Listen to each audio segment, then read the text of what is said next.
খুলনা প্রকৌশল ও প্রযুক্তি বিশ্ববিদ্যালয়ের ক্যাম্পাসে সংঘর্ষের ঘটনায় ৩৭ জন শিক্ষার্থীকে সাময়িক বহিষ্কার করা হয়েছে।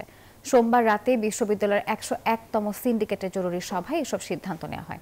একই সঙ্গে জানানো হয়েছে ৪ মে থেকে বিশ্ববিদ্যালয়ের সকল শিক্ষা কার্যক্রম শুরু ও ২ মে আবাসিক হলগুলো খুলে দেওয়া হবে।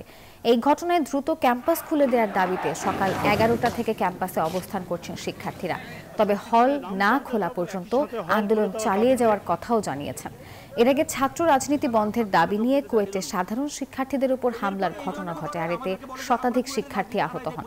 এই ঘটনায় পরবর্তী নির্দেশ না দেওয়া পর্যন্ত একাডেমিক কার্যক্রম ও আবাসিক হলগুলো বন্ধ ঘোষণা করেন কর্তৃপক্ষ।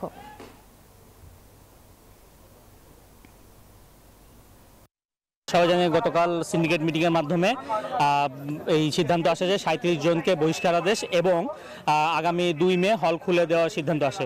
কিন্তু আমরা কুয়েটিয়ান সকল ছাত্র সমাজ এই উদ্দেশ্য প্রণীতভাবে এবং প্রহসনমূলক এই সিদ্ধান্তকে ঘৃণাভরে প্রত্যাখ্যান করছি। যদিও তাদের নাম রোল কিছুই উল্লেখ করা হয় নাই, কিন্তু আমরা আশঙ্কা করছি এখানে সাধারণ শিক্ষার্থী থাকার পসিবিলিটি অনেক বেশি। তো এই জন্য আর কি আমরা মেইনলি আন্দোলনে অনড় আছি। ক্যাম্পাসের বাইরে কদিন থাকবো? আমরা হলে থাকবো না, কই থাকবো? আমাদের ক্যাম্পাস, আমরা হল না থেকে বাইরে কদিন থাকবো বলেন?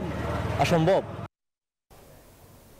দর্শক, এ নিয়ে আরো খবর জানবো। কুয়েট থেকে আমাদের সঙ্গে যুক্ত হচ্ছেন সহকর্মী মাকসুদ রহমান।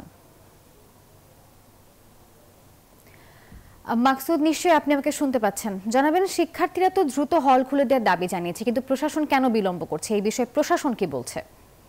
বান্ডেল থাকলে প্রতি সেনমানিতে টাকা বাঁচবে। বিকাশ সেনমানি বান্ডেল কিনে জিতুন প্রতি লেনদেনে।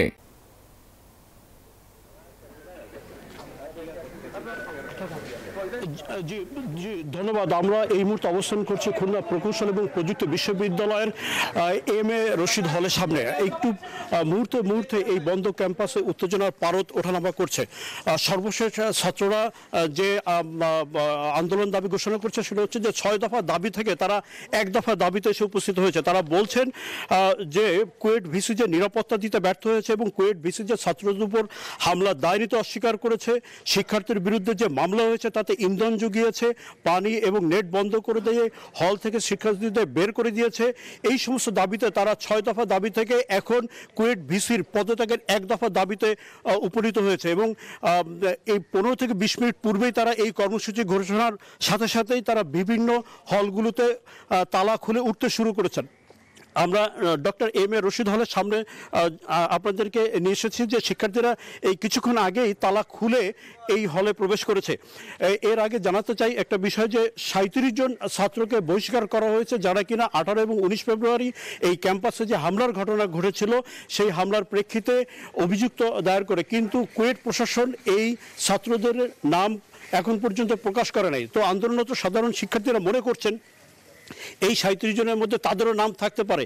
এই কারণে তারা এই ৩৭ জনের নাম প্রকাশ করার দাবি জানিয়েছেন। একই সাথে কুয়েটের যে ১০১তম সিন্ডিকেট সভা, সেখানে ২ মে হল খুলে দেয় এবং ৪ মে থেকে একাডেমিক কার্যক্রম চালুর কথা বলা হয়েছে। কিন্তু ছাত্ররা এটাকেও মনে করছেন যে এটা একটা প্রশাসনিক এই একটা তালবাহানা মনে করছেন, কারণ তারা মনে করছেন যে এই দীর্ঘমেয়াদে এখন পর্যন্ত যে ১৫ থেকে ২০ দিন সময় বাকি আছে ছাত্র হলে ওঠার, তো এই সময়গুলোর মধ্যে তারা আন্দোলনকে সময় নষ্ট করা, কালক্ষেপণ করার চেষ্টা করছে প্রশাসন।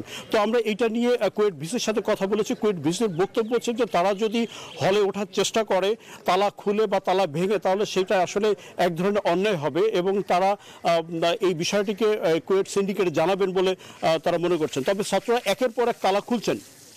এই কুয়েট ক্যাম্পাসে মোট ৬টি ছাত্র হল আছে। অলরেডি তারা ২টা ছাত্র হলে তালা খুলে সেখানে প্রবেশ করেছেন, একের পর এক তালা খুলছেন। তো এই বন্ধ ক্যাম্পাসে, কুয়েটের বন্ধ ক্যাম্পাসে সারাক্ষণ এই উত্তেজনা মুভমেন্ট বিরাজ করছে।